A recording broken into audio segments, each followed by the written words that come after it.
Yeah, so you can see it came out March 23rd, 2006, and then there's the title. I believe that the Harvard version has been downloaded over 350,000 times. Well, the United States supports Israel in a variety of ways. We give them all sorts of military and economic support, roughly $3 billion a year. Israel, despite the fact it is a relatively rich country, receives more foreign aid than any other country in the world. We veto resolutions in the United Nations all the time that are critical of Israel. Ceux qui sont contre, 14 voix pour, une voix contre. Le projet de résolution n'est pas adopté par suite du vote négatif d'un membre permanent du Conseil. Those against? Those against? Ceux qui sont contre. And the United States is actually talking about using military force against Iran. Now the question is, why is the United States so deeply concerned about Iran acquiring nuclear weapons? The reason it is that big a deal at this point in time is because of pressure from the lobby.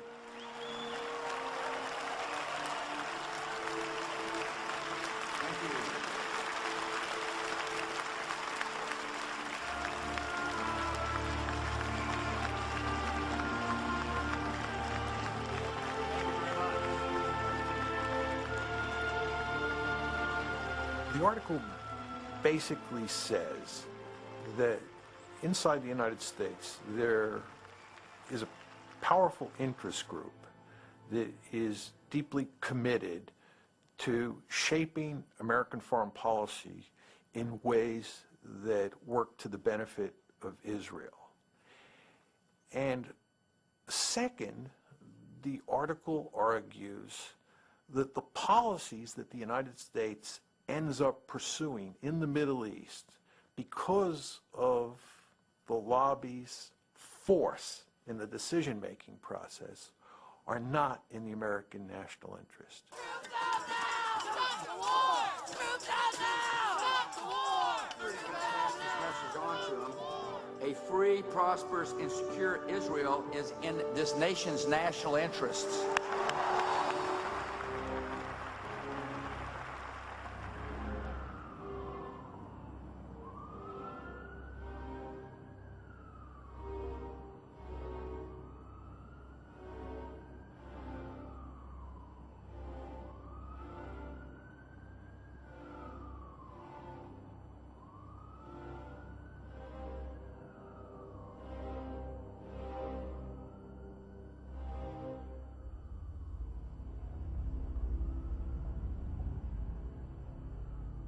The scholarship is appalling in this piece.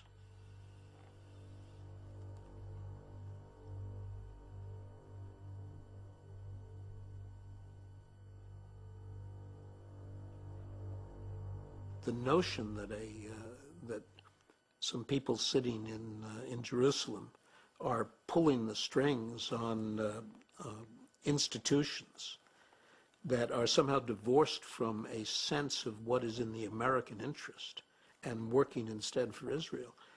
There's just no evidence to support that. I'm really surprised that they didn't seek to protect their reputations by doing really watertight, rigorous research that they could defend. And in fact, they've been demolished. Alan Dershowitz is, I mean, there's nothing left after. So why did they go on I don't know why they did this. I don't know. Some of the things they say in that piece really made me wince because Mearsheimer and Walt both are better academics than that report reflects.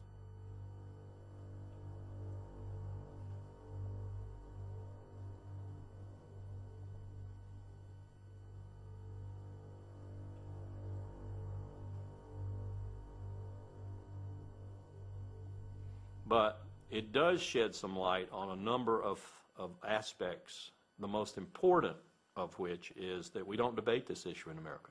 You know, you can't talk about this in America. That's the most important thing they did.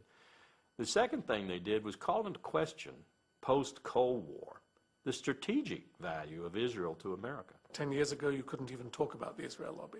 Today, we can, we do. It's explosive, it's controversial, but we do.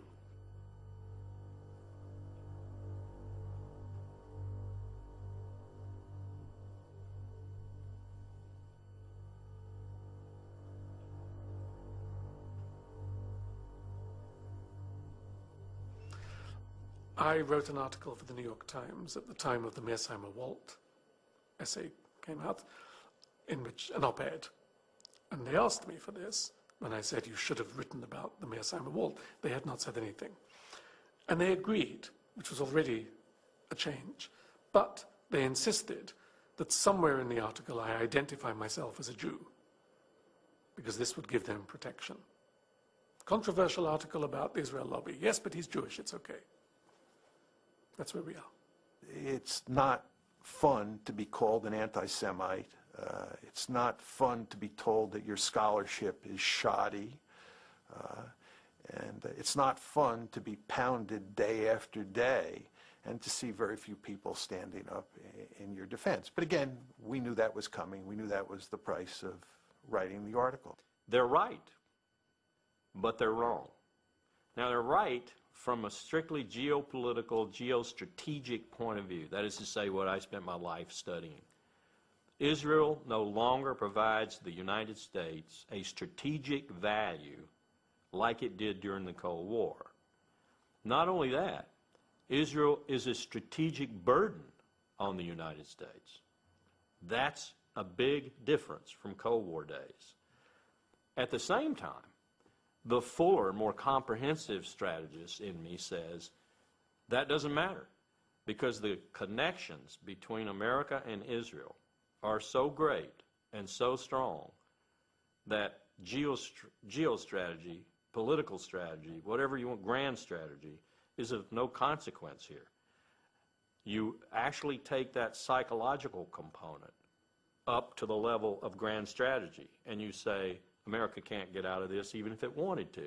So, Mr. Walt, Mr. Mearsheimer, you may be technically right, but you are pragmatically wrong, because America simply cannot say, Israel, you're on your own. It just wouldn't work.